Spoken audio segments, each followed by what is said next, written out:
Hello प्यारे बच्चों, once again welcome back to our academy. हम लोग केमिकल बॉन्डिंग पढ़ रहे थे, जिसमें हम लोग आयनिक कंपाउंड कंप्लीट कर चुके थे और प्रॉपर्टी ऑफ आयनिक कंपाउंड की बात कर रहे थे। जिसमें प्रॉपर्टी ऑफ आयनिक कंपाउंड में हम लैटिस एनर्जी देख रहे थे कि जो भी आयनिक क्रिस्टल का फॉर्मेशन होता है उसकी स्टेबिलिटी कितनी ज़्यादा होगी, कितनी कम होगी। Is that clear? फिर उसके बाद हमने देखा था कि किसी भी आयनिक कंपाउंड में कितना ज़्यादा कोवलेंट करेक्टर है, किसी भी आयनिक कंपाउंड में कितना ज़्यादा कोवलेंट करेक्टर है, उसी को हम लोग फेजांस रूल से पढ़े थे और कौन कौन सा फैक्टर है जो उसको इफेक्ट कर सकता है।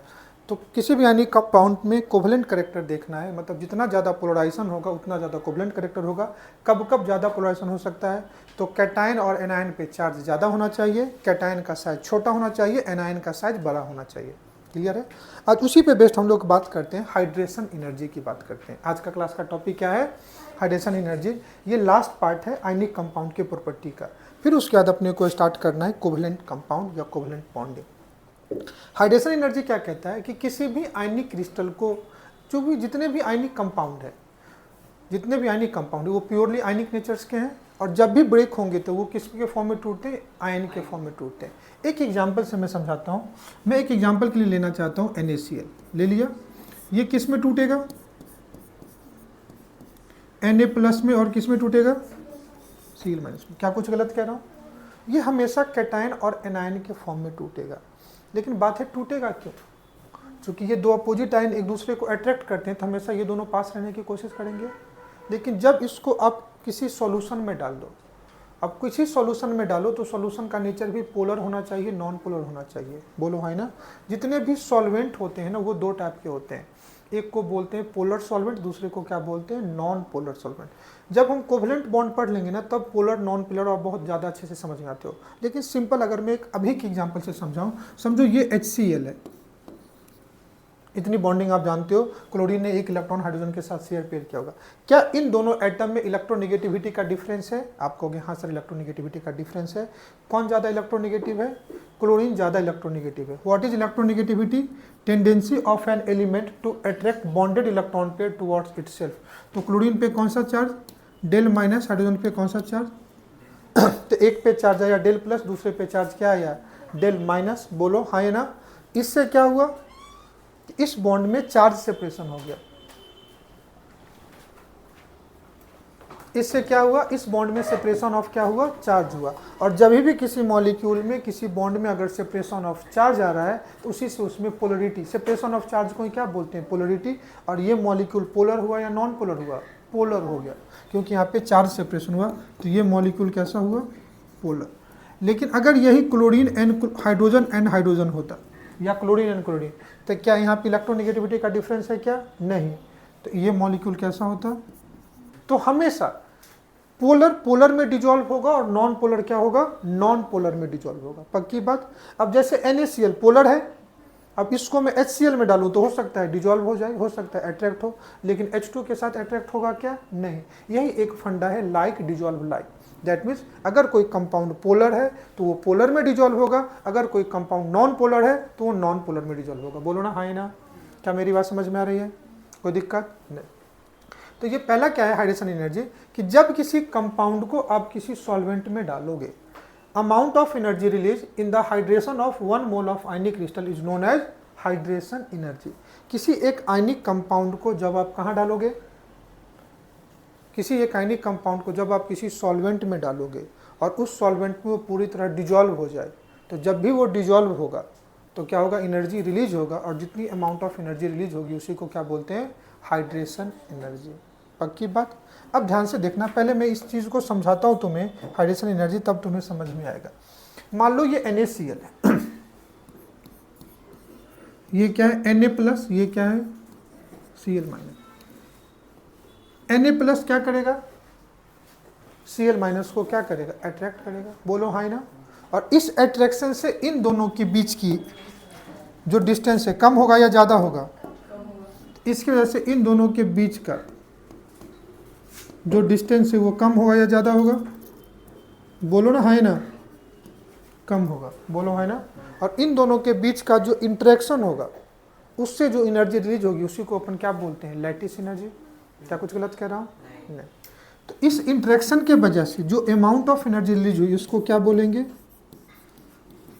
लैटिस क्या कुछ गलत कह रहा हूँ या सही कह रहा हूँ? यहाँ तक तो समझ में आ रहा है। अब लैटिस एनर्जी के वजह से क्या होगा, ये दोनों दूर दूर रहेंगे या पास पास रहेंगे? पास पास रहेंगे। दूर कब जाएंगे? लैटिस के फॉर्मेशन में जितनी एनर्जी इसने रिलीज किया है उतनी एनर्जी दे दो, ये फ्रीली मूव करेंगे। बोलो हाँ ना। अब तुम क्या किए, तुम इसको किसी सॉल्वेंट में डाल दिए। किस में डाल दिए? मान लो हम सॉल्वेंट वाटर ले लेते हैं। सॉल्वेंट क्या ले लेता हूँ? ऑलरेडी यहाँ पे दिया हुआ है। तो वाटर का स्ट्रक्चर कैसा होगा?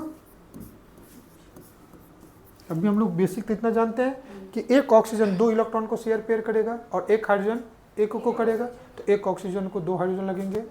इन दोनों में इलेक्ट्रोनिगेटिविटी का डिफरेंस है ना। तो कौन ज़्यादा इलेक्ट्रोनिगेटिव है? ऑक्सीजन। तो ऑक्सीजन बॉन्डेड इलेक्ट्रॉन पेयर को अपनी तरफ क्या करेगा? अट्रैक्ट करेगा, जिससे ऑक्सीजन पे कौन सा चार्ज आएगा? डेल माइनस हाइड्रोजन पे कौन सा चार्ज आएगा? पक्की बात। ये जो H2O सॉल्वेंट है, मेरी बात ध्यान से समझना, H2O जो सॉल्वेंट है इसका ऑक्सीजन पे माइनस चार्ज है। बोलो, तो H2O का ऑक्सीजन किसके टुवर्ड्स आएगा? सोडियम के। बोलो हाँ ना। और H2O का जो हाइड्रोजन जिस पे प्लस चार्ज है वो किसकी तरफ आएगा? Cl minus. क्या इतनी बात समझ में आ रही हो? तो जब इस पोलर कंपाउंड, जब इस आयनिक कंपाउंड को तुम किसी पोलर सॉल्वेंट में डालोगे तो अपोजिट आयन एक दूसरे को अट्रैक्ट करेंगे कि नहीं करेंगे? बोलो ना हाँ ना। और सॉल्वेंट क्या है? वाटर। तो सॉल्यूट और सॉल्वेंट में कौन ज्यादा क्वांटिटी में होता है? जब तुम चीनी और पानी का शरबत बनाते हो तो चीनी का अमाउंट ज्यादा होता है या पानी का अमाउंट ज्यादा होता है? मतलब जो सॉल्वेंट है वो ज्यादा क्वांटिटी में होगा। बोलो है ना। तो ये जो सॉल्वेंट है ये कहाँ होगा? लार्ज क्वांटिटी में होगा। बोलो है ना। अब इस सॉल्वेंट का 2 पार्ट है, एक हाइड्रोजन एटम, एक ऑक्सीजन एटम। हाइड्रोजन पे कौन सा चार्ज? प्लस। तो प्लस चार्ज किधर जाएगा? एनायन की तरफ। बोलो, तो ये क्लोराइड आयन क्या करेगा? इस पे कौन सा चार्ज है? Del plus. अब एक बात, मेरी बात ध्यान से समझना। देख इधर बेटा आर्यन, ये NaCl के बीच में अगर इंटरेक्शन है तो ये दोनों आयन जब एक दूसरे को अटैक करें तो एनर्जी रिलीज हुआ था। उस एनर्जी को क्या कहा था? Lattice energy. क्या गलत कह रहा हूं? अब मैं इस आयनिक कंपाउंड को सॉल्वेंट में डाल रहा हूं। कहां डाल रहा हूं? तो इसका एनायन H2O के हाइड्रोजन के टुवर्ड्स अट्रैक्ट होगा और इसका कैटायन H2O के ऑक्सीजन के टुवर्ड्स अट्रैक्ट होगा। बोलो हाँ ना। तो इस अट्रैक्शन के वजह से जब भी कोई 2 चीज अगर एक दूसरे को अट्रैक्ट करती है तो उनके बीच में क्या होगा? अट्रैक्शन बढ़ेगा तो नजदीकियां बढ़ेंगी। बोलो हाँ ना। तो होगा क्या कि ये ऑक्सीजन इस सोडियम के टुवर्ड्स आएगा। क्या गलत कह रहा हूं क्या? हाँ या ना। मतलब ये जो कैटायन और एनायन है वो सॉल्वेंट मॉलिक्यूल के टुवर्ड्स अपना अट्रैक्शन शो कर रहा है। तो इस क्लोरीन का इस हाइड्रोजन के साथ इंटरेक्शन और इस सोडियम का इस वाटर के ऑक्सीजन के साथ इंटरेक्शन, इन दोनों के इंटरेक्शन से भी तो एनर्जी रिलीज होगा। बोलो हाँ ना। तो यहाँ जो एनर्जी रिलीज होगा इस केस में भी एनर्जी रिलीज होगा। बोलो, ये जो इंटरेक्शन है वो आयन के हाइड्रेशन की वजह से है। बोलो ना, आयन के सॉल्वेंट से अट्रैक्शन की वजह से है ना। और सॉल्वेंट के अट्रैक्शन के साथ है, उसी को बोलते हैं हाइड्रेशन। क्या बोलते हैं इसको? या तो इस प्रोसेस को हाइड्रेशन बोलते हैं। हाइड्रेशन तब यूज करते हैं जब सॉल्वेंट वाटर हो। अगर वाटर के अलावा कोई सॉल्वेंट है तो इस प्रोसेस को सॉल्वोलिसिस बोलते हैं। क्या बोलते हैं? तो मैं दोनों लिख देता हूं। जब Na+Cl- एक दूसरे को इंटरेक्ट किया था तो उसको बोले थे लैटिस एनर्जी, एनर्जी रिलीज हुआ था। अब होगा क्या कि ये सॉल्वेंट मॉलिक्यूल और एनायन एक दूसरे को क्या करेंगे? इंटरेक्ट करेंगे। तो इनके बीच में नजदीक क्या बढ़ेगी कि नहीं बढ़ेगी? तो इस Na का इसके साथ नजदीक क्या बढ़ेगा? इस क्लोरीन के इसके साथ बढ़ेगा। तो इन दोनों की आपस की दूरियां बढ़ेगी, क्योंकि इनके नजदीकी बढ़ने से, इनके इंटरेक्शन बढ़ने से यहाँ पे भी एनर्जी रिलीज होगी। उस एनर्जी को बोलते हैं सॉल्वेशन एनर्जी या हाइड्रेशन एनर्जी। क्या बोलते हैं? बोलो हाँ ना। तो यहाँ पे ये हाइड्रेशन हो रहा है तो इससे जो एनर्जी होगा उसको क्या बोलेंगे? Hydration energy. ये एनर्जी रिलीज या एब्जॉर्ब? रिलीज। तो ये एनर्जी क्या हो रही है? रिलीज हो रही है। ये दोनों एक दूसरे से आयन फ्री कब होंगे? जब इनको लैटिस एनर्जी के बराबर एनर्जी क्या हो जाएगी? मिल जाएगी। और अगर जितना ये सॉल्वेंट के से इंटरेक्शन शो करेंगे उतना एक दूसरे से दूर जाएंगे। कहता है हाइड्रेशन से रिलीज होने वाली एनर्जी अगर इस लैटिस एनर्जी से ज्यादा हो जाएगी, बोलो हाँ ना, तो ये दोनों आयन इंडिपेंडेंटली सॉल्वेंट में घूमने लगेंगे। बोलो हाँ ना। और तभी वो आयनिक कंपाउंड उस सॉल्वेंट में सॉल्युबल होगा। बोलो हाँ ना। पक्की बात। तो किसी भी एक 1 मोल ऑफ आयनिक क्रिस्टल को उस सॉल्वेंट में फ्रीली मूव कराने के लिए जितनी अमाउंट ऑफ एनर्जी रिलीज होगी उसी को क्या बोलेंगे, हाइड्रेशन एनर्जी। वो कंपाउंड सॉल्युबल कब होगा, जब हाइड्रेशन से मिलने वाली एनर्जी लैटिस एनर्जी से ज़्यादा हो जाए तभी वो सॉल्युबल होगा। बोलो, समझो किसी के लैटिस एनर्जी में 50 किलो जूल एनर्जी रिलीज हुई रहेगी और हाइड्रेशन से 40 किलो जूल ही एनर्जी आ रही है, तो क्या ये सॉल्युबल होगा? क्या नहीं, मिनिमम या तो 50 जूल मिलेगा तभी सॉल्युबल होगा। तुमको फंडा समझ में आया कैसे हो रहा है हाइड्रेशन? पक्की बात? अरे हाँ या ना? तो हाइड्रेशन क्या कह रहा है, अमाउंट ऑफ एनर्जी रिलीज। क्यों? क्योंकि एनायन या कैटायन से सॉल्वेंट मॉलिक्यूल क्या करेगा, इंटरेक्ट करेगा, इसलिए बोलते हैं amount of energy release. Amount of energy release in the hydration of 1 mole of ionic crystal is known as hydration energy. चीनी पानी में डिजॉल्व हो जाता है और चीनी दूध में भी डिजॉल्व हो सकता है। किस में ज़्यादा डिजॉल्व होगा? तो तुम जा करके देखना, वाटर में चीनी ज़्यादा डिजॉल्व होता है। तो अलग अलग सॉल्वेंट को ना, सॉल्यूट को डिजॉल्व करने की कैपेसिटी क्या होती है, अलग अलग होती है। और उस सॉल्वेंट की जो कैपेसिटी जो सॉल्यूट को डिजॉल्व कर ले उसी को हम लोग बोलते हैं उसकी डाइलेक्ट्रिक कांस्टेंट। और जिस सॉल्वेंट का डाइलेक्ट्रिक कांस्टेंट ज़्यादा वो उतना ज़्यादा पोलर नेचर का होगा, दैट मीन्स उसमें वो आयनिक कंपाउंड ज़्यादा सॉल्युबल हो। बोलो हाँ ना? पक्की बात?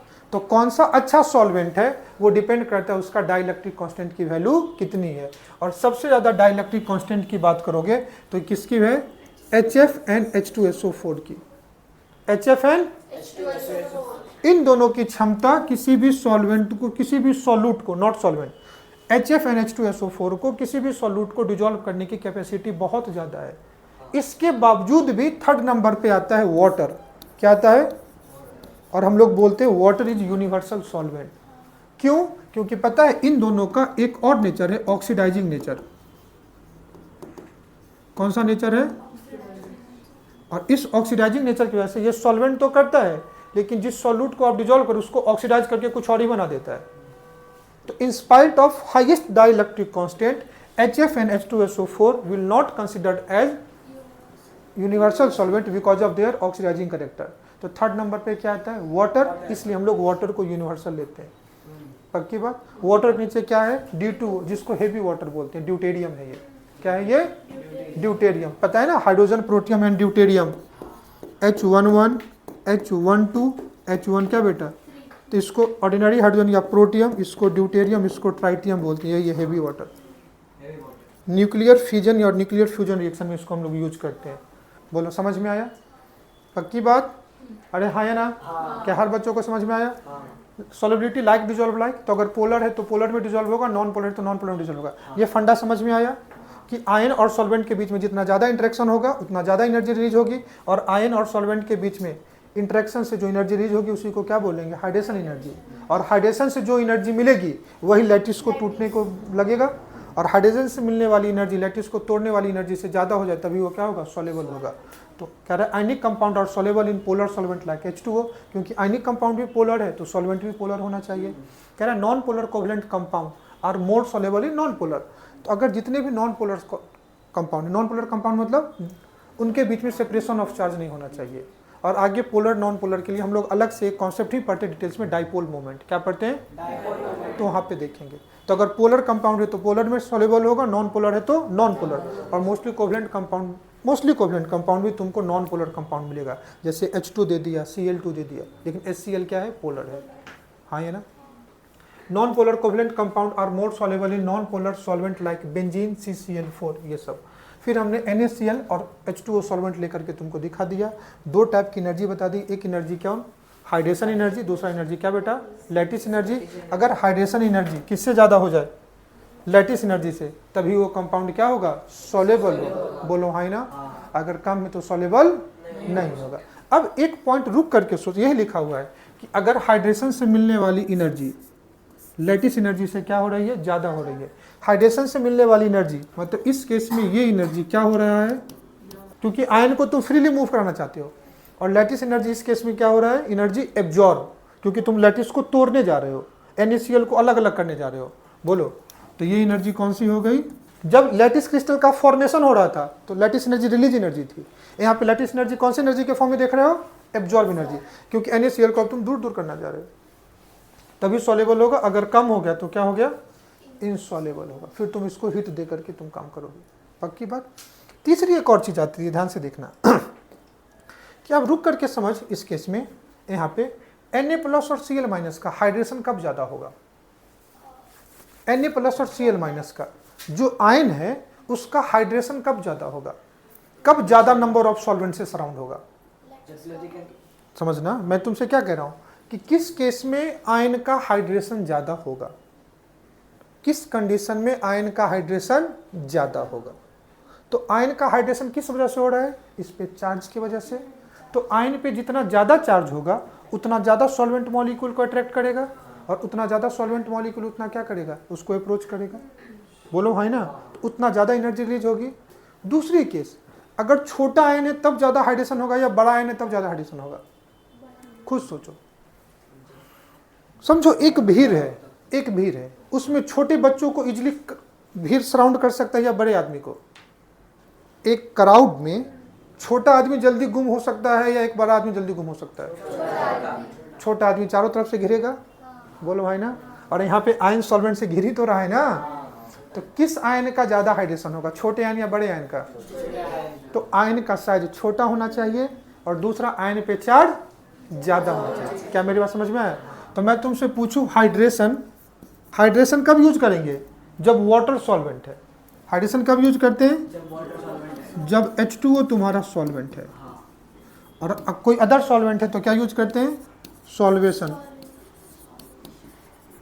कब ज्यादा होगा बताओ, सॉल्वेशन कब ज्यादा होगा?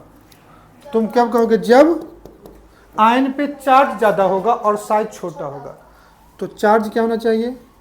चार्ज ऑन आयन क्या होना चाहिए? ज्यादा। और साइज क्या होना चाहिए?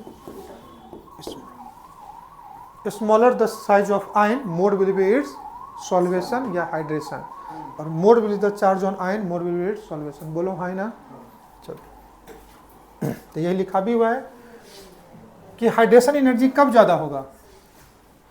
तो जब चार्ज ऑन कैटायन एनायन ज्यादा होगा तो उसका हाइड्रेशन एनर्जी क्या होगा? ज्यादा होगा। और साइज क्या होना चाहिए? छोटा। ये दोनों पॉइंट समझ में आया? बोलो हाँ ना, पक्की बात? हाँ या ना, समझ में आ रहा है? लैटिस एनर्जी कंपेयर कर लो। लैटिस एनर्जी अपन पढ़ चुके हैं। दो आयन एक दूसरे को कब ज्यादा अट्रैक्ट करेंगे? दोनों पे चार्ज ज्यादा होना चाहिए। जितना ज्यादा चार्ज उतना ज्यादा लैटिस एनर्जी। बोलो है ना। और साइज क्या होना चाहिए? छोटा। दो छोटे आयन एक दूसरे के ज्यादा क्लोज रहेंगे विद रिस्पेक्ट टू बड़े आयन। बोलो है ना। ये भी वही बात। दोनों फैक्टर इफेक्ट में तुमको समझाया नहीं समझाया? क्या मेरी बात समझ में आई? तो एक बार आयनिक कंपाउंड यहीं पे खत्म होता है।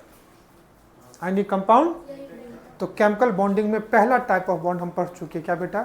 Ionic compound. एक बार रुक करके रिकॉल कर लेते हैं साथ में कि आयनिक बॉन्ड में हमने पढ़ा क्या। तो सबसे पहले हमने पढ़ा आयनिक बॉन्ड बनते कैसे हैं। तो एक इलेक्ट्रॉन रिच स्पीशीज था, एक वो आइटम जिसका ऑक्टेट से ज़्यादा इलेक्ट्रॉन था, दूसरा वो पार्ट जिसका ऑक्टेट से कम इलेक्ट्रॉन था। जिसका ज़्यादा था वो अपना इलेक्ट्रॉन पे डोनेट करेगा, जिसका कम था वो गेन करेगा। जो गेन करेगा वो एनायन बनेगा, जो लूज करेगा वो कैटायन बनेगा, और कैटायन और एनायन के बीच में जो इंटरेक्शन होगा उसी को क्या बोलते हैं? Ionic bond. फिर आयनिक कंपाउंड के फॉर्मेशन में कौन कौन सा स्टेप या एनर्जी इन्वॉल्व होता है, इसके लिए हमने पढ़ा था बॉर्न हैबर साइकिल। क्या पढ़ा था?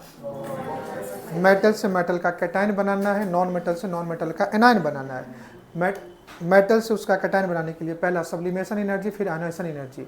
इधर नॉन मेटल अगर मॉलिक्यूल के फॉर्म में तो बॉन्ड डिसोसिएशन एनर्जी और इलेक्ट्रॉन गेन एंथैल्पी। बोलो है ना।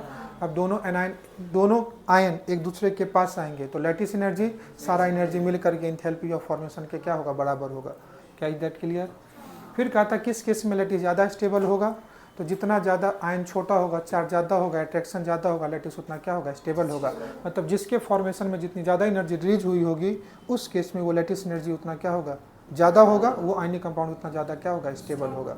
फिर मैंने कहा था अगर आयनिक कंपाउंड है तो उसमें कौन सा नेचर हो सकता है? Covalent character. कोवलेंट करेक्टर के लिए हमने एक कॉन्सेप्ट पढ़ा था, पोलराइजेशन। क्या पढ़ा था? पोलराइजेशन। एक्सप्लेन किसने किया था? फेजांस, जिसको फेजांस रूल से हमने पढ़ा था। फिर आयनिक कंपाउंड की हमने प्रॉपर्टी ऑफ आयनिक कंपाउंड देखा। क्या हो सकता है? High melting and boiling point होगा, आइसोमॉर्फिज्म शो करेगा। बोलो है ना। और लास्ट में कौन सा आयनिक कंपाउंड कितना ज़्यादा स्टेबल होगा या किसकी हाइड्रेशन एनर्जी ज़्यादा होगी, हमने उस पार्ट को पढ़ा। ये हमारा क्या था? पहला type of bond, ionic bond. एक बॉन्ड तो कंप्लीट हो गया। चलो इस पे एक दो पहले प्रैक्टिस क्वेश्चन देख लेते हैं, फिर उसके बाद हम लोग स्टार्ट करेंगे कोवलेंट मॉलिक्यूल। क्या हर एक बच्चों का आयनिक बॉन्ड क्लियर हुआ? क्या सिलेबस से नहीं है? अब तुमको क्या करना है, आयनिक बॉन्ड तक के सारे क्वेश्चन सॉल्व कर लेने हैं, इंक्लूडेड PYQ एंड DPP। बोलो ना हाँ या ना। कह रहा among the following which compound will show highest lattice energy, इसमें से किस कंपाउंड का लैटिस एनर्जी क्या होना चाहिए? ज़्यादा।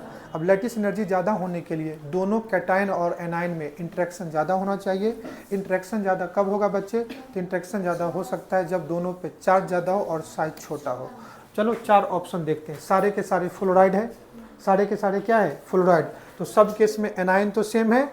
अब कैटायन कंपेयर कर लो, KF, NaF, CF and RBF, किसका साइज छोटा होगा? KF। देखो समझ में आ गया। तुमको क्वेश्चन समझ पढ़ना है, ऑप्शन को देख करके कॉन्सेप्ट को रिकॉल करना, फिर तुम इजीली कर सकते हो। बोलो है ना। तो इस केस में हम KF क्यों आंसर टिक करेंगे? अगर मैं आपसे पूछूं तो तुम कहोगे कैटायन का साइज छोटा है, चार्ज सब पे +1 है, smaller the size of cation more will be it's lattice energy because more will be the interaction. बोलो है ना। तो ये ऑप्शन का रीजन है। तो मतलब क्या लिखेंगे? स्मॉल साइज ऑफ, क्या सही है? बोलो। और ऐसे अगर इतना क्लियर कॉन्सेप्ट के साथ तुम अगर क्वेश्चन करते हो तो तुम जीवन में कभी असफल नहीं होगे। कह रहा the correct order of lattice energy in the given by, इसमें से 4 कंपाउंड दिया, इसमें ऑर्डर पूछा। पिछले में तुमसे ऑप्शन पूछा था, इसमें क्या पूछा? ऑर्डर पूछा है। अब ऑप्शन चेक कर लो। सब केस में कैटायन देखो कॉमन है, सब चारों ऑप्शन में देखो कैटायन क्या है? सोडियम है। बोलो ना हाँ या ना। तो चेंज क्या हो रहा है? एनायन। चेंज क्या हो रहा है? एनायन। तो कॉमन कैटायन है, एनायन चेंज हो रहा है। तो एनायन क्या क्या हो सकता है? F-, Cl-, Br- एंड क्या बच्चे? क्या कुछ गलत कह रहा हूँ? हाँ या ना। तो किस केस में लैटिस एनर्जी ज़्यादा होगा? तो एनायन का साइज छोटा होना चाहिए, तो सबसे ज़्यादा सोडियम फ्लोराइड का होगा। बोलो।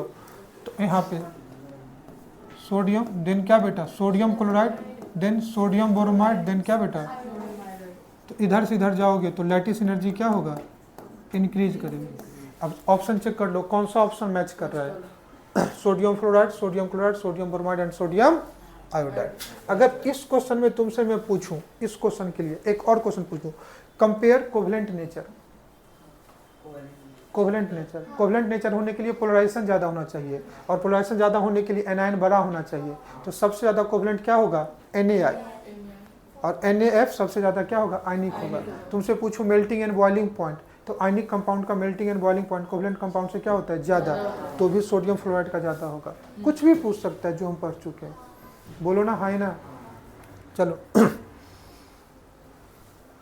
क्वेश्चन कह रहा है among LiCl, BeCl2, BeCl3 and CCl4। ये ऐसे लिखा है, तुम ऐसे नंबर में समझ जाना कि ये ऑप्शन क्या कहना चाह रहा है। क्या है बेटा? ये LiCl, BeCl2, बोल बेटा, BeCl3 एंड CCl। एनाइन सब में कॉमन है। कैटायन क्या है? Li+, B+2, B+3 and C+4। क्या पूछा है? कोवेलेंट कैरेक्टर पूछा है। तो जब आप इधर से इधर मूव करते हो, कहाँ से कहाँ? लिथियम टू कार्बन की तरफ, तो आयन पे चार्ज बढ़ रहा है। तो जितना ज़्यादा चार्ज होगा एनायन को खींचने की टेंडेंसी बढ़ेगी। बोलो है ना। तो जितना चार्ज ऑन कैटायन बढ़ेगा तो कैटायन का साइज छोटा होगा, उसका पोलराइजिंग पावर ज़्यादा होगा, एनायन को ज़्यादा अपनी तरफ खींचेगा, ज़्यादा क्या होगा? कोवेलेंट कैरेक्टर होगा। तो सबसे ज़्यादा कोवेलेंट कौन सा होगा? तो इधर से इधर मूव करने पे कोवेलेंट कैरेक्टर क्या होगा? इंक्रीज करेगा। तो देखो कौन सा ऑप्शन मैच कर रहा है? मैच कर रहा है? क्या हर बच्चों को समझ में आ रहा है? कॉन्सेप्ट क्लियर हो रहा है ना? तुमको हर क्वेश्चन को ऐसे ही करना है, चारों ऑप्शन देखना है, कॉन्सेप्ट देखना है, अपने कॉन्सेप्ट से ऑप्शन निकालना है, आंसर निकालना है, फिर ऑप्शन से मैच कर लेना है। कर सकते हैं यही ना। Lattice energy affect which of the following factor, कौन कौन सा फैक्टर लैटिस एनर्जी से अफेक्ट होगा? पहला कर रहा है solubility of ionic, stability of ionic compound, बिल्कुल, जिसका लैटिस एनर्जी ज़्यादा स्टेबिलिटी ज़्यादा होगा। कह रहा है melting point of ionic compound, ये भी सही है। Boiling point of ionic compound, ये भी सही है। तो ऑप्शन कौन सा हो जाएगा? All of the. जब हमने लेविस डॉट स्ट्रक्चर पढ़ा था स्टार्टिंग में, इसलिए लेविस डॉट स्ट्रक्चर पर टाइम भी दिया था कि तुम्हें समझ में आ जाए। तो जब कंप्लीट ट्रांसफर ऑफ इलेक्ट्रॉन हो रहा था तो आयनिक बॉन्ड बन रहे थे, और जब शेयरिंग ऑफ इलेक्ट्रॉन होगा तो मैंने एक वर्ड लाइन बोला था वहाँ पे कि दो अधूरे लोग मिलकर के अपनी कहानी को पूरे करते हैं, मतलब दोनों एटम इलेक्ट्रॉन डिफिशिएंट थे, दोनों का इलेक्ट्रॉन ऑक्टेट से कम था, और जब दोनों आपस में शेयरिंग ऑफ इलेक्ट्रॉन करेंगे तो कौन सा बॉन्ड का फॉर्मेशन होगा, कोवेलेंट बॉन्ड का फॉर्मेशन होगा। बोलो हाँ ना। तो यही लिखा भी है, हमने पढ़ा भी है, एक covalent bond is formed by mutual sharing of electron between two bonded atom of electronegative element to complete their octet, जिसमें हर एलिमेंट अपने ऑक्टेट को कंप्लीट करते हैं, एक्सेप्शन में हाइड्रोजन, वो अपने डुप्लेट को कंप्लीट करता है। इस हाइड्रोजन के भी एक इलेक्ट्रॉन्स होंगे और इस हाइड्रोजन के भी क्या होंगे, एक इलेक्ट्रॉन्स होंगे, और दोनों अपने इलेक्ट्रॉन को क्या करेगा, शेयर करेगा। अगर ऑक्सीजन का इलेक्ट्रॉनिक, ये सब ऑलरेडी हम किए हुए लेविज और टेस्ट में, तुमको समझ में होगा। ऑक्सीजन के आउटर मोस्ट ऑर्बिट में कितने इलेक्ट्रॉन्स होते हैं, 6, होने कितने चाहिए, 8 से कितने कम है, 2, तो 2 इलेक्ट्रॉन शेयर पेयर करेगा। तो इस वाले केस में तुम देखोगे तो इस ऑक्सीजन का भी 2 इलेक्ट्रॉन होगा और इसका भी 2 इलेक्ट्रॉन्स होगा, तो इसके 2 इलेक्ट्रॉन यहाँ है, इसके 2 इलेक्ट्रॉन है, और दोनों इलेक्ट्रॉन को क्या करेगा, शेयर पेयर। इस नाइट्रोजन के केस में देखो, नाइट्रोजन का एटॉमिक नंबर कितना, 7, नाइट्रोजन का एटॉमिक नंबर कितना बेटा, electronic configuration 1s2 2s2 2p3, outer most orbit में number of electron 5, nitrogen atomic number 7, electronic configuration 1s2 2s2 2p3, outer most orbit में number of electron 5 electron in their outer most orbit, होने कितने चाहिए, 8 से कितने कम है, 3 share pair करेगा। बोलो है ना। और एक चीज़ मैं तुमको बताया था, मैं तुमको दोनों काम करके बताया था, कहा था अगर नाइट्रोजन अपना एक इलेक्ट्रॉन हाइड्रोजन के साथ शेयर करेगा तो लेविज डॉट स्ट्रक्चर ये बनेगा, मैं तुमको ऐसे बना के भी दिखाया था। इस हाइड्रोजन का डुप्लेट कंप्लीट, इसका डुप्लेट कंप्लीट, इसका डुप्लेट कंप्लीट, ये नाइट्रोजन ने 3 से शेयर किया, नाइट्रोजन का ऑक्टेट कंप्लीट। तो कहा था N2 के केस में, इस N2 के केस में नाइट्रोजन तीनों बॉन्डेड इलेक्ट्रॉन पेयर किसके एटम के बीच में, दोनों सेम ही एटम के बीच में है, 3 इलेक्ट्रॉन पेयर दोनों नाइट्रोजन के बीच में शेयर पेयर है। लेकिन इस केस में क्या है कि 3 इलेक्ट्रॉन 3 अलग अलग एटम के बीच में है, तो इस केस में क्या बनेंगे, 3 सिंगल बॉन्ड बनेंगे, लेकिन यहाँ पे क्या बनेगा, 1 ट्रिपल बॉन्ड। याद आए। अगर O2 के केस में बात करोगे तो O2 के केस में क्या था, O डबल बॉन्ड O, तो 2 शेयर पे इलेक्ट्रॉन एक ही एटम के बीच में है तो ये क्या बनेगा, डबल बॉन्ड बनेगा। लेकिन अगर ये वाटर के साथ बनता तो ऐसा बनता, 2 अलग अलग एटम के साथ तो 2 सिंगल बॉन्ड बनेंगे। और जितने इलेक्ट्रॉन पेयर का, जितने इलेक्ट्रॉन का शेयरिंग होगा उतने ही नंबर ऑफ क्या बनते हैं, बॉन्ड बनते हैं। बोलो हाँ ना। तो कह रहा है the share pair of electron should have opposite spin. जैसे हाइड्रोजन के भी एक लाइन और क्या कहता है ये कि हाइड्रोजन के भी एक इलेक्ट्रॉन है, इस हाइड्रोजन के भी एक इलेक्ट्रॉन है, दोनों अपने जब डुप्लेट को कंप्लीट करेंगे ना, तो दोनों का इलेक्ट्रॉन अपोजिट स्पिन के होने चाहिए। अगर इसका स्पिन अपवर्ड है तो इसका स्पिन क्या होना चाहिए, डाउनवर्ड। जो भी शेयर पेयर्ड इलेक्ट्रॉन होंगे दोनों क्या होने चाहिए, अपोजिट स्पिन, क्योंकि एक ऑर्बिटल में 2 इलेक्ट्रॉन्स हो सकते हैं मैक्सिमम, और दोनों का स्पिन क्या होना चाहिए, सेम या अपोजिट स्पिन। ठीक है, the share pair electron should have opposite spin and are localised between the 2 atom. Clear है। थर्ड पॉइंट कह रहा है शेयरिंग ऑफ इलेक्ट्रॉन में अकर्स इन 3 वे। अगर एक ही एटम के बीच में एक इलेक्ट्रॉन का शेयरिंग है तो एक बॉन्ड बनेगा, एक ही एटम के बीच में 2 इलेक्ट्रॉन का शेयरिंग है तो डबल बॉन्ड बनेगा, एक ही एटम के बीच में 3 इलेक्ट्रॉन का शेयरिंग है तो ट्रिपल बॉन्ड बनेगा। बोलो हाँ ना। तो अगर नाइट्रोजन हाइड्रोजन के बीच में कहोगे तो 3 इलेक्ट्रॉन 3 अलग अलग एटम के साथ तो 3 सिंगल बॉन्ड, लेकिन N2 के केस में कहोगे एक ही एटम के बीच में तो क्या बोलेंगे, 1 ट्रिपल बॉन्ड। तो ये एग्जाम्पल से कहा हुआ है। और 2 एटम के बीच में जितने इलेक्ट्रॉन का शेयर पेयर होगा उतने ही क्या बनेगा, बॉन्ड बनेगा।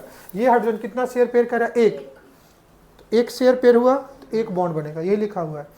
एक सिंगल बॉन्ड होगा ना। अगर 2 इलेक्ट्रॉन का शेयरिंग है तो 2 इलेक्ट्रॉन से एक बॉन्ड बनता है। अगर 4 इलेक्ट्रॉन का शेयरिंग है तो 2 बॉन्ड बनेगा जिसको डबल बॉन्ड बोलेंगे, और 6 इलेक्ट्रॉन का शेयरिंग है तो ट्रिपल बॉन्ड बोलेंगे। क्या मेरी बात समझ में आई। जो कोवलेंट बॉन्ड बना, यहाँ पे जो हम लोग कोवलेंट बॉन्ड देखे, ये किसके बेसिस पे देखे, तो on the basis of octet या डुप्लेट। ये जो हमने जो भी पढ़ा है ये किसके बेसिस पे है, डुप्लेट। ये ऑक्टेट एंड डुप्लेट के बेसिस पे। लेकिन अभी जो हम पढ़ने वाले हैं next, that is the orbital concept of chemical bonding. किसका कौन सा कॉन्सेप्ट पढ़ने वाले हैं, orbital concept of chemical bonding. अब ऑर्बिटल कॉन्सेप्ट क्या कहता है, ध्यान से समझना। पहला था completion of octet and duplet is main reason behind chemical bonding. Orbital concept कहता है कि pairing of unpaired electron, orbital में अनपेयर्ड इलेक्ट्रॉन का पेयर होना ही मेन रीजन है किसके लिए, केमिकल बॉन्डिंग के लिए। यही कहता है, क्या कहता है, pairing of unpaired electron is main reason behind chemical bonding. दूसरा पॉइंट, अगर आउटर मोस्ट ऑर्बिट में lone pair and vacant orbital है तो देन बॉन्ड किस केस में बनेगा, एक्साइटेड स्टेट में, कभी भी ग्राउंड स्टेट में नहीं बनेगा। चलो पहला पॉइंट क्या कहता है ऑर्बिटल कॉन्सेप्ट में, जो एटॉमिक स्ट्रक्चर से तुम जानते हो कि एक ऑर्बिटल में मैक्सिमम कितने इलेक्ट्रॉन, तो जिसमें 2 है क्या उस इलेक्ट्रॉन का पेयर कराओगे, क्या नहीं, पेयर कराओगे तो 4 हो जाएगा, ऑर्बिटल में 2 इलेक्ट्रॉन हो सकता है। तो अगर किसी ऑर्बिटल में 1 इलेक्ट्रॉन है तो उसको 2 करोगे, बोलो है ना, तो जो 1 है उसी को 2 करोगे, वही तो मैंने कहा पेयरिंग ऑफ अनपेयर्ड इलेक्ट्रॉन। तो कह रहा है कि 1 orbital can accommodate maximum 2 electron with opposite spin, ये तो तुम पहले से जानते हो। दूसरा पॉइंट क्या कह रहा है, हाफ फिल्ड ऑर्बिटल, कौन सा बेटा, हाफ फिल्ड ऑर्बिटल है, इसका मतलब उसके इलेक्ट्रॉन पेयर्ड या अनपेयर्ड होंगे, तो देखो अनपेयर्ड इलेक्ट्रॉन ऑर्बिटल, या तो हाफ फिल्ड ऑर्बिटल बोलो या वो ऑर्बिटल जिसमें 1 इलेक्ट्रॉन मतलब अनपेयर्ड इलेक्ट्रॉन है, accept 1 electron from another atom and complete its क्या बेटा ऑर्बिटल, जिसमें 1 इलेक्ट्रॉन है वो किसी दूसरे से शेयर करके उस अपने ऑर्बिटल को क्या करेगा, कंप्लीट करेगा। कह रहा है tendency to complete orbital, tendency to orbital या पेयर द इलेक्ट्रॉन, अपने ऑर्बिटल में अनपेयर्ड इलेक्ट्रॉन को क्या करना, पेयर करना, यही लिखा हुआ है essential condition for covalent bond. पहला क्या था, completion of octet and duplet is essential for bonding. अब क्या कह रहा है, ऑर्बिटल में अनपेयर्ड इलेक्ट्रॉन को पेयर करना क्या होना चाहिए, केमिकल बॉन्ड का रीजन होना चाहिए। और दूसरा पॉइंट नोट करके लिखा भी हुआ है, completion of octet is not essential condition for covalent bonding. वो हम लोग अप टू स्कूल लेवल तक समझते थे ऑक्टेट डुप्लेट। आज हम लोग किसकी बात करेंगे, ऑर्बिटल कॉन्सेप्ट की बात करते हैं। किसकी बात करते हैं बेटा, ऑर्बिटल कॉन्सेप्ट की बात करते हैं। अब इसी में हम कई एग्जाम्पल से मैं तुमको समझाता हूँ, ध्यान से समझना। पहले मैं एग्जाम्पल ले लेता हूँ बोरोन का, किसकी बात कर दूँ, चलो बेरिलियम की बात करता हूँ। Beryllium atomic number, electronic configuration 1s2 2s2 2p0, अरे सेकेंड पे तो p होगा। और ऑर्बिटल डायग्राम निकाल लूँ, s में कितने इलेक्ट्रॉन्स 2, p में कितने इलेक्ट्रॉन्स 1 मिनट। अब इस केस में देखो आउटर मोस्ट ऑर्बिट कौन सा है, इस केस में आउटर मोस्ट ऑर्बिट कौन सा है, सेकेंड, ये आउटर मोस्ट ऑर्बिट है, बोलो हाँ ना, ये आउटर मोस्ट ऑर्बिट में। अब कितने अनपेयर्ड इलेक्ट्रॉन है, एक भी अनपेयर्ड इलेक्ट्रॉन नहीं है। देखो 2s2 के इलेक्ट्रॉन पेयर्ड है ना, ये जो हमने लिखा है this is called state electronic configuration, बोलो है ना। अब क्या कराओगे, आउटर मोस्ट ऑर्बिट में, आउटर मोस्ट ऑर्बिट में ये इलेक्ट्रॉन पेयर है, ये क्या है, वैकेंट ऑर्बिटल है। तो कभी भी आउटर मोस्ट ऑर्बिट में तुमको paired electron and vacant orbital मिल जाए, क्या क्या मिल जाए, टॉन और वैकेंट ऑर्बिटल। तो सबसे पहले तुम क्या करोगे कि इस पेयर्ड इलेक्ट्रॉन को तुम अनपेयर करोगे, क्या कराओगे, अनपेयर्ड करोगे। अब 2s और 2p में किसकी एनर्जी ज़्यादा है, 2p की एनर्जी 2s से क्या है, ज़्यादा है। तो इसको यहाँ लाने के लिए एनर्जी देना पड़ेगा, तो इलेक्ट्रॉन लोअर ऑर्बिट से हायर ऑर्बिटल में जाएंगे, तो उसी को बोलते हैं एक्साइटेड स्टेट। क्या बोलते हैं, और ये जो एनर्जी लगती है ना उसको बोलते हैं प्रमोशनल एनर्जी। क्या बोलते हैं उसको, प्रमोशनल एनर्जी। कभी भी किसी आदमी का प्रमोशन होता है जॉब में तो अपने ही डिपार्टमेंट में हायर पोस्ट मिलता है ना, अरे बोलो है ना, ऐसा है कि फोर्स में है उसको नेवी में डाल दिया, नहीं। तो कभी भी promotional energy within the orbit ही लगता है, डिफरेंट ऑर्बिटल में। अब देखो 2s एंड 2p है, क्या है बेटा, तो 2s एंड 2p दोनों सेकेंड ऑर्बिट में ही है, बस s से इलेक्ट्रॉन कहाँ जा रहा है, p में जा रहा है। तो जब इसको एक्साइटेड स्टेट में लाओगे तो ये कॉन्फ़िगरेशन क्या हो जाएगा, 2s1 2p1। तो s में 1 इलेक्ट्रॉन होगा, बोलो, और p में कितना इलेक्ट्रॉन। अब कितने अनपेयर्ड इलेक्ट्रॉन, 2, तो 2 अनपेयर्ड इलेक्ट्रॉन है, तो 2 ही इलेक्ट्रॉन का शेयर पेयर करेगा, तो कितना बॉन्ड बनाएगा, 2 बॉन्ड बनाएगा, बोलो है ना। अब इसको ऑक्टेट डुप्लेट की बात करते तो ये उसका क्या हो जाता है, एक्सेप्शन हो जाता है, समझ में। इसलिए बेरिलियम कितना बॉन्ड बनाएगा, 2 बॉन्ड बनाएगा, समझ में आया नहीं आया। चलो नेक्स्ट बात करते हैं, बोरोन की बात करते हैं। Electronic configuration 1s2 2s2 2p1, 1s2 2s2 2p1। और ऑर्बिटल डायग्राम निकाल लो, एस में कितने ऑर्बिटल? एक ऑर्बिटल। कितने इलेक्ट्रॉन? 2। ये कौन सा इलेक्ट्रॉनिक कॉन्फ़िगरेशन है? This is your ground state. This is your. अब इसके एक इलेक्ट्रॉन को यहाँ ले आओ तो क्या हो जाएगा कॉन्फ़िगरेशन? 2s1। ये कौन सा स्टेट हुआ? शॉर्ट में यस लिख दिया। कितने अनपेड इलेक्ट्रॉन? कितने बॉन्ड बनाएगा? ग्राउंड स्टेट में इसके अनपेड इलेक्ट्रॉन कितने? एक। ये जो पेयर्ड इलेक्ट्रॉन है उसको लोन पेयर बोलेंगे और ये क्या बोलेंगे? Vacant orbital. एक लोन पेयर अगर एक्साइटेड हुआ तो कितने बॉन्ड पेयर बढ़े? 2। अरे पहले एक थे अब 3 हो गए तो कितने बॉन्ड बनाएंगे? 3 बॉन्ड। बोलो है ना।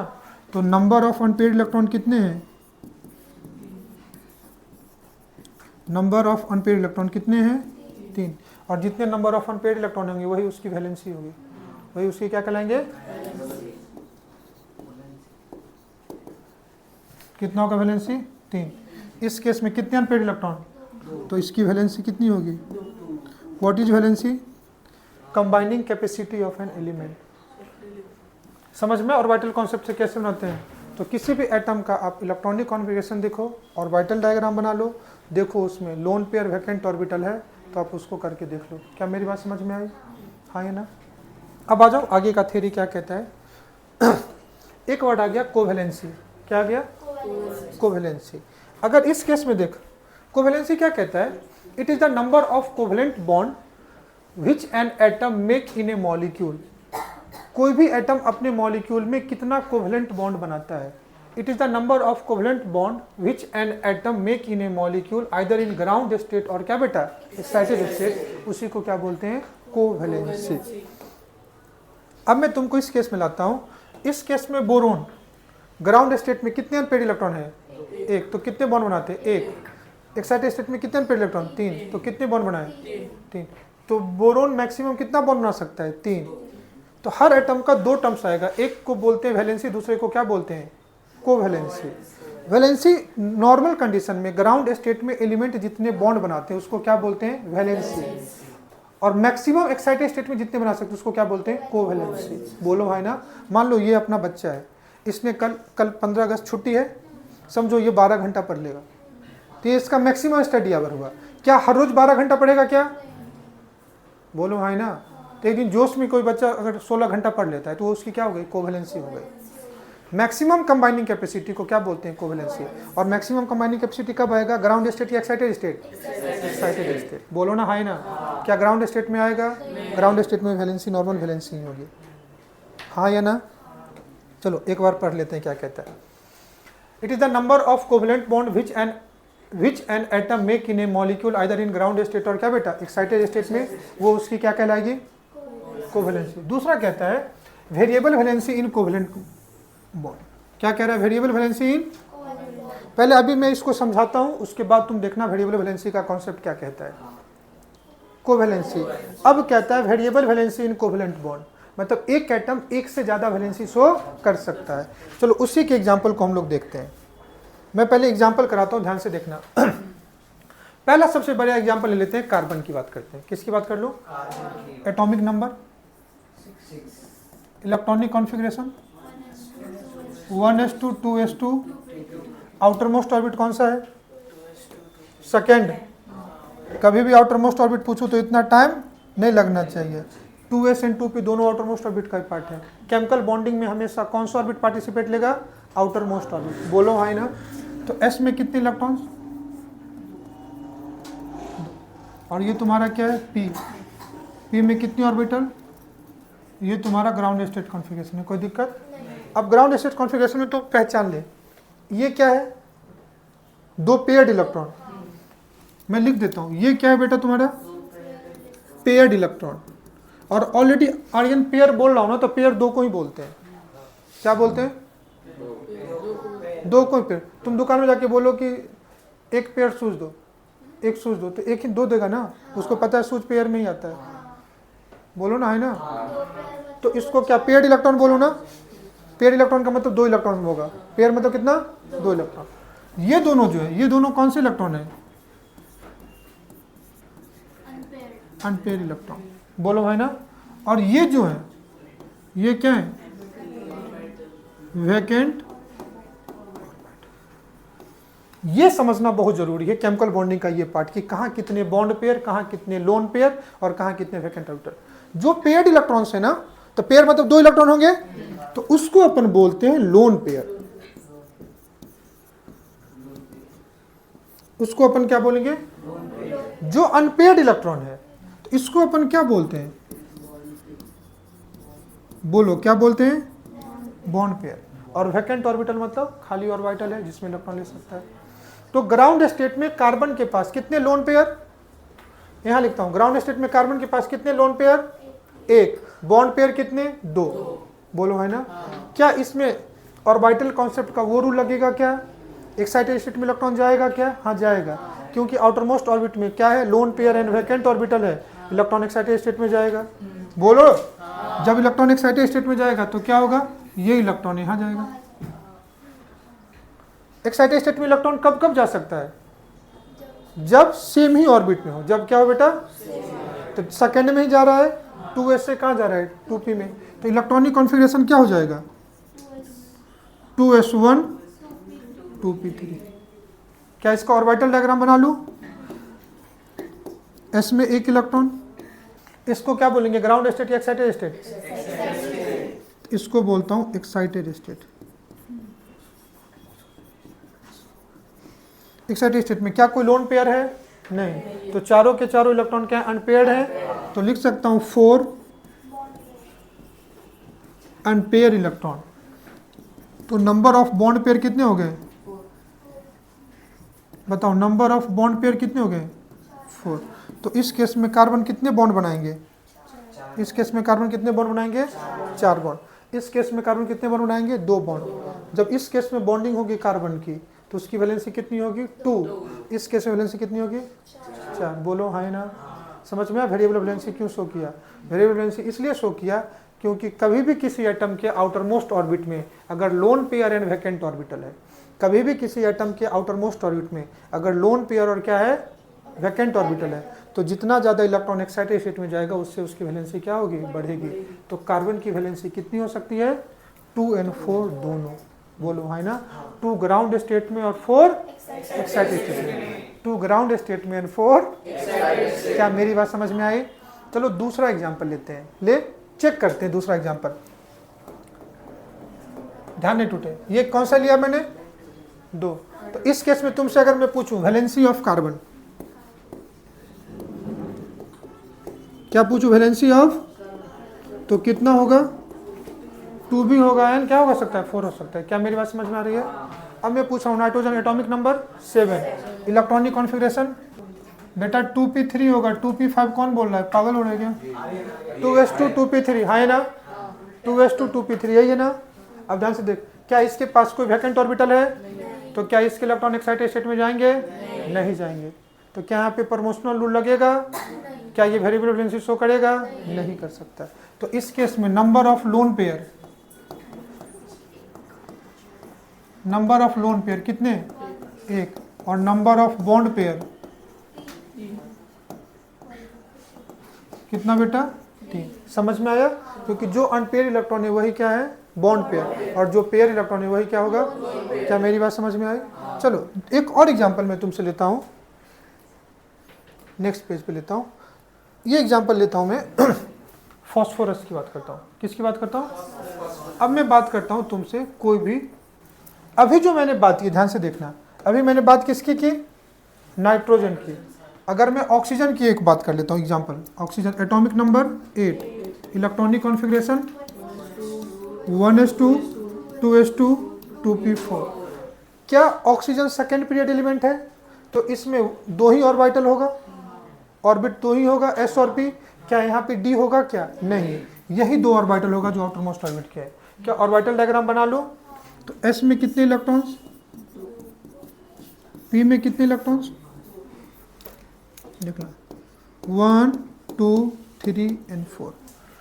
क्या इसके लोन पेयर बॉन्ड पेयर में जा सकते हैं? क्या हो सकता है कोई बच्चा अपने मन में अगर ऐसा सोच ले कि सर ऐसा करता हूं, इसके इलेक्ट्रॉन को यहां डाल देता हूं, मान लो थोड़ा देर तुम सोच लिए, बुरा क्या सोचने में, तो क्या होगा? ऑर्बिटल डायग्राम देख लो, अभी भी देखो, पेयर इलेक्ट्रॉन, लोन पेयर कितना 2, बॉन्ड पेयर कितना 2।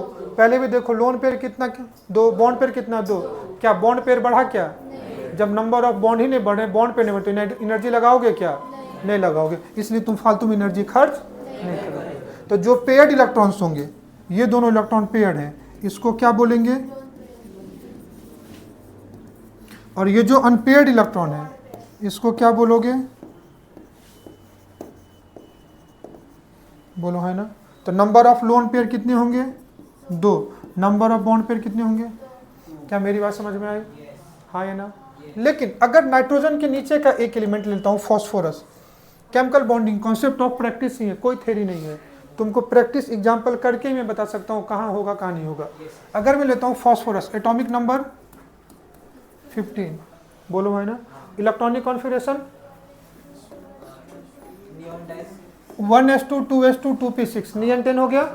चूंकि ये थर्ड पीरियड का है तो इलेक्ट्रॉनिक कॉन्फिगरेशन क्या होगा? 3s2 3p3, लेकिन थर्ड पीरियड के पास 3d भी होता है, याद रखना। थर्ड पीरियड के पास क्या होता है? बोलो ना, है ना। अब मैं इसका ऑर्बिटल डायग्राम ड्रॉ करता हूँ। अगर मैं इसका ऑर्बिटल डायग्राम ड्रॉ करूँ, s में कितने ऑर्बिटल? 1 orbital, electron 2। p में कितने ऑर्बिटल? 3। इलेक्ट्रॉन कितने हैं? 1 2 3, बोलो। लेकिन इसके पास वैकेंट डी है कि नहीं है? तो जितने भी थर्ड पीरियड एलिमेंट होते हैं उनके बाद क्या होते हैं? वैकेंट डी ऑर्बिटल्स होते हैं, बोलो, है ना। लेकिन सेकेंड पीरियड के पास वैकेंट डी ऑर्बिटल नहीं है, तो इसके पास ये डी ऑर्बिटल भी है। लेकिन अगर तुम कंपेयर कर दो नाइट्रोजन से, तो नाइट्रोजन का देखो 2s का इलेक्ट्रॉन 2s में ही था, हमेशा लोन पेयर में ही था। लेकिन अगर फास्फोरस में देखो, अब ये 3s का इलेक्ट्रॉन डी में जा सकता है कि नहीं जा सकता है? तो नाइट्रोजन चूंकि सेकेंड पीरियड का था तो वहां पे एक्साइटेड स्टेट में नहीं जा रहा था, लेकिन फास्फोरस में 3d है तो एक्साइटेड में जाएगा। ये जो कॉन्फ़िगरेशन है इसको क्या बोलेंगे? बोलो ना। Ground state electronic configuration. Ground state में total number of lone pair, number of lone pair कितने? 1। और अगर नंबर ऑफ बॉन्ड पेयर की बात करता हूं तो कितने होंगे? 3। क्या कुछ गलत कह रहा हूं? लेकिन अगर मैं इसको एक्साइटेड स्टेट में भेज दूं तो इलेक्ट्रॉनिक कॉन्फ़िगरेशन क्या होगा? 3s1 3p3 3d1। क्या कुछ गलत कह रहा हूं? s में इलेक्ट्रॉन देखो, this is your excited state electronic configuration. क्या कुछ गलत कर रहा हूं? अब इस केस में एक लोन पेयर अगर बॉन्ड पेयर में गया तो कितने से बॉन्ड पेयर बढ़ा? 2 से। तो इस केस में अब लोन पेयर 0 हो गया, तो नंबर ऑफ लोन पेयर कितना? 0। और नंबर ऑफ बॉन्ड पेयर कितना हो गया? 5। तो इस केस में नाइट्रोजन कितने बॉन्ड बनाते? 3। तो इस ग्राउंड स्टेट में अगर तुमसे कोई पूछे वैलेंसी तो कितना हो गया? 3। और इस एक्साइटेड स्टेट में तुमसे पूछे वैलेंसी कितना? तो चूंकि एक्साइटेड स्टेट में गया इसलिए वैलेंसी बढ़ा, इसलिए इसको बोलते हैं कोवैलेंसी। क्या बोलते हैं? जो मैक्सिमम वैलेंसी होता है उसी को क्या बोल देंगे आज से। लेकिन ये क्यों वेरिएबल वैलेंसी शो किया? क्योंकि पास इसके वैकेंट डी ऑर्बिटल थे, इसलिए फास्फोरस 3 बॉन्ड भी बना सकता है और 5 बॉन्ड भी, लेकिन नाइट्रोजन हमेशा 3 बॉन्ड ही बनाएगा। देख लो नाइट्रोजन हमेशा कितना बॉन्ड बनाएगा? अगर मैं कोई एक ऐसा कंपाउंड दूं NCl3 और दूसरा कंपाउंड दूं NCl5, बताओ कौन सा बनेगा इसमें? NCl3 बनेगा। NCl5 बनेगा क्या? तो ये नहीं बन पाएगा, लेकिन ये बनेगा। लेकिन अगले ही स्टेप पे अगर मैं तुमको एग्जांपल दे दूं यहाँ पे कि मैं बोलूं PCl3 और बोलूं PCl5, बताओ कौन बनेगा? PCl3 भी बनेगा, PCl5 भी बनेगा। क्यों? क्योंकि एक्साइटेड स्टेट में फास्फोरस 5 बॉन्ड, बोलो, है ना। तो तुमसे ऐसे एग्जाम में क्वेश्चन देगा कि nitrogen and phosphorus combined with chlorine form phosphorus form PCl5 but nitrogen do not form PCl5 NCl5, why? तो तुमको क्या कहोगे? क्योंकि नाइट्रोजन के पास कोई वैकेंट ऑर्बिटल नहीं। क्या मेरी बात समझ में नहीं आई? कोई दिक्कत? हमने अभी ऑक्सीजन की बात की थी, नेक्स्ट एग्जाम्पल देख, हमने अभी ऑक्सीजन की बात की थी। देखो यहाँ के पास बॉन्ड लोन पेयर कितना, 2, बॉन्ड पेयर कितना, मतलब ऑक्सीजन हमेशा 2 बॉन्ड बनाएगा और 2 लोन पेयर रहेगा। क्यों? क्योंकि ऑक्सीजन सेकेंड पीरियड का एलिमेंट है। क्या इसके पास कोई वैकेंट ऑर्बिटल है? नहीं है। लेकिन अगर मैं एग्जाम्पल के लिए दूसरा एग्जाम्पल ले लूँ, ध्यान से समझना, सल्फर ले लेता हूँ। क्या ले लूँ? चलो मैं नेक्स्ट स्लाइड पे लेता हूँ। Sulphur atomic number 16, electronic configuration neon 10, 3s2 3p4 3d0। क्या कुछ गलत कह रहा हूं?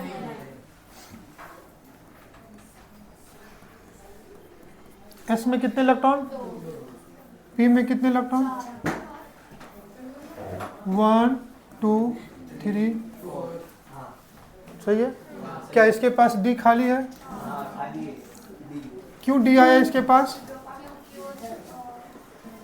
तो क्या हो गया, ये थर्ड पीरियड के एलिमेंट है, और जितने भी थर्ड पीरियड एलिमेंट होते हैं उनके पास हमेशा वैकेंट क्या होते हैं? डी ऑर्बिटल होते हैं। क्या मेरी बात सही है? तो this is your ground state configuration. क्या हर एक बच्चे को मेरी बात समझ में आ रही है? अगर ग्राउंड स्टेट में तुम अगर काउंट करते हो सल्फर के पास, तो number of lone pair, number of bond pair, तो इस कंडीशन में सल्फर कितना बॉन्ड बनाएगा? 2 बॉन्ड बनाएगा। कितना बॉन्ड बनाएगा? 2 बॉन्ड बनाएगा, और उसके पास क्या रहेगा? 2 लोन पेयर रहेगा। बोलो ना, हाय ना। अब क्या हो सकता है, ध्यान से देखना, कि चूंकि इसके पास क्या है? वैकेंट ऑर्बिटल, और चूंकि इसके पास क्या है? लोन पेयर, तो क्या होगा? ये लोन पेयर यहाँ जाएगा। कोई भी इसको क्या बोलेंगे? Excited state. तो इलेक्ट्रॉनिक कॉन्फ़िगरेशन क्या हो, तो क्या हो जाएगा? 3s2, पहले अभी 3p के इलेक्ट्रॉन को भेजा है, तो 3p3 3d1 होगा। चलो ऑर्बिटल डायग्राम बनाते हैं। अभी कोई जल्दीबाजी नहीं करना है, अपने को लाइन बाय लाइन लिखना पड़ेगा। एक लोन पेयर गया तो बॉन्ड पेयर 2 से बढ़ेगा। इस केस में इसको क्या बोल सकते हैं?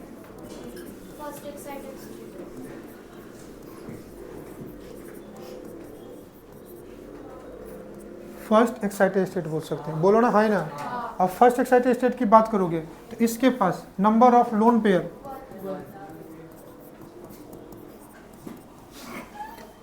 देखो एक लोन पेयर कमा तो बॉन्ड पेयर 2 से बढ़ेगा, तो नंबर ऑफ बॉन्ड पेयर कितना बेटा? इस कंडीशन में ये जो है, इस केस में इसकी वैलेंसी कितनी होगी? कितनी होगी? 2। और इस केस में इसकी वैलेंसी कितनी होगी? तो सल्फर 2 बॉन्ड भी बना सकता है और सल्फर 4 बॉन्ड भी बना सकता है। बोलो भाई ना। लेकिन अभी भी इसके पास lone pair and vacant orbital है, तो अभी भी इलेक्ट्रॉन एक्साइटेड स्टेट में जाएगा, तो ये यहाँ चला जाएगा। इलेक्ट्रॉन दूसरी बार गया तो इलेक्ट्रॉनिक कॉन्फ़िगरेशन क्या हो जाएगा? 3s1 3p3 3d2। इसको बोलेंगे सेकेंड एक्साइटेड स्टेट। S में 1 इलेक्ट्रॉन, P में 3 इलेक्ट्रॉन, D में 2। बोलो भाई ना।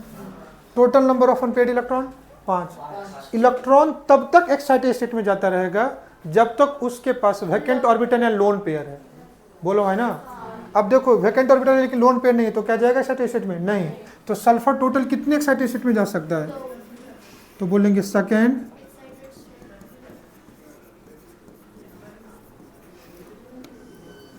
क्या बोलेंगे? Second excited state. इस केस में number of lone pair and number of bond pair, क्या मेरी बात समझ में आई? इस केस में वैलेंसी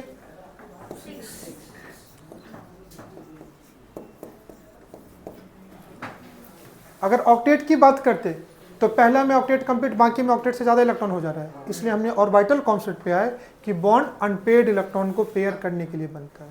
बोलो है ना। तो सल्फर 2 बॉन्ड भी बना सकता है, सल्फर 4 बॉन्ड भी बनाएगा, और सल्फर 6 बॉन्ड भी बनाएगा। बोलो, लेकिन अगर ऑक्सीजन होता तो ऑक्सीजन क्या बनता? 2 ही बॉन्ड बनाता है। बोलो है ना। तो ऑक्सीजन सिर्फ 2 ही बॉन्ड बना देता। अगर मैं ऑक्सीजन की बात करता ना, इस एग्जाम्पल पे आ जाओ तुम यहाँ पे, चूंकि ऑक्सीजन 2 ही बॉन्ड बनाता, तो ध्यान से देखो, यही ऑक्सीजन है तो ऑक्सीजन बनाता OF2।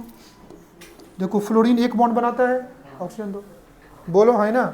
लेकिन अगर मैं सल्फर की बात करूं, ये फॉस्फोरस है ना, अगर मैं सल्फर की बात करूं तो सल्फर पहले केस में 2 बॉन्ड बना रहा है तो बना देगा SF2, दूसरे केस में 4 बॉन्ड बना रहा है तो SF4, तीसरे केस में 6 बना रहा है तो क्या बनाएगा।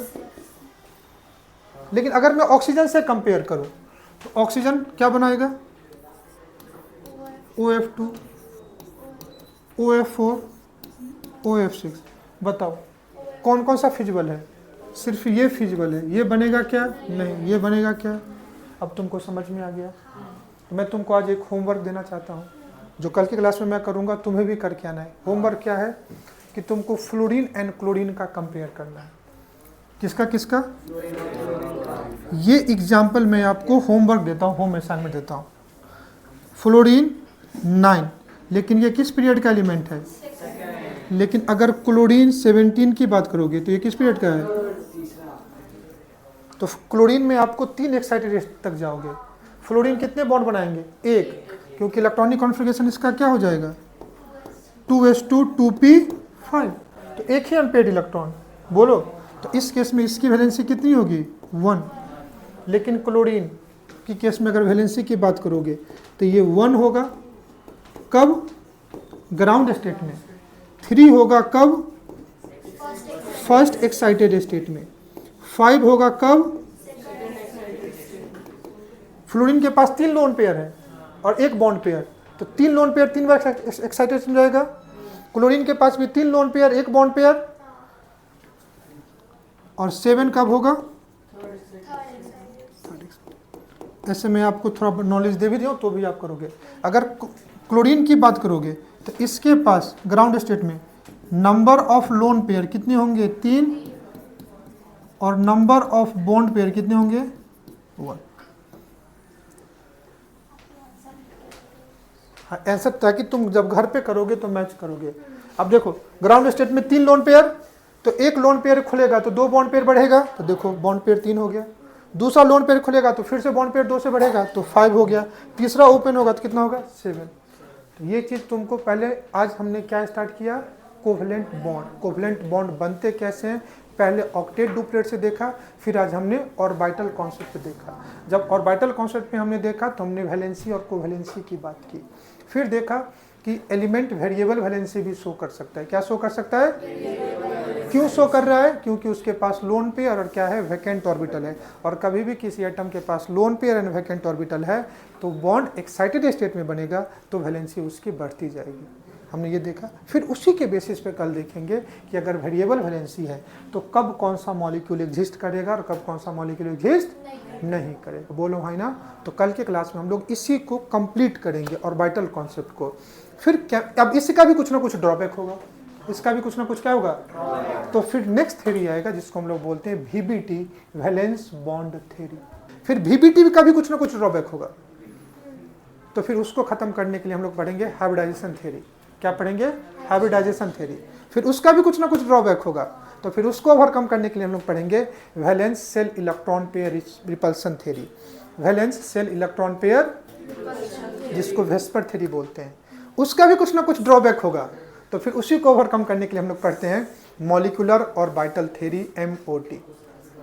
तब जाकर के कंप्लीट हो जाएगा तुमको क्या, कोवलेंट बॉन्ड को। फिर कोवलेंट बॉन्ड में लास्ट में पढ़ेंगे आयनिक कैरेक्टर इन कोवलेंट बॉन्ड, जिसमें क्या बेटा, डाइपोल मोमेंट। तब जा करके तो केमिकल बॉन्डिंग में कोई अगर बड़ा टॉपिक है ना तो वो कोवलेंट बॉन्डिंग है, जिसमें से आज हमने स्टार्ट किया है। होपफुली तुमको काफ़ी अच्छा भी लगा होगा और समझ में भी आया होगा। तो लेक्चर आप ध्यान से देखना, नोट्स प्रॉपर बनाना। ये इनऑर्गेनिक का वो पार्ट है जहाँ थ्योरी से ज़्यादा प्रैक्टिस ज़्यादा इंपॉर्टेंट है। यहाँ याद भी रखना नहीं होता है, प्रैक्टिस होता है। तो बच्चे आप प्रैक्टिस करना, मैं बार बार बोलता हूँ। जो भी हमने पढ़ा है उसका लिंक आपको, इसका जो नोट्स है वो आपको डिस्क्रिप्शन में मिलेगा।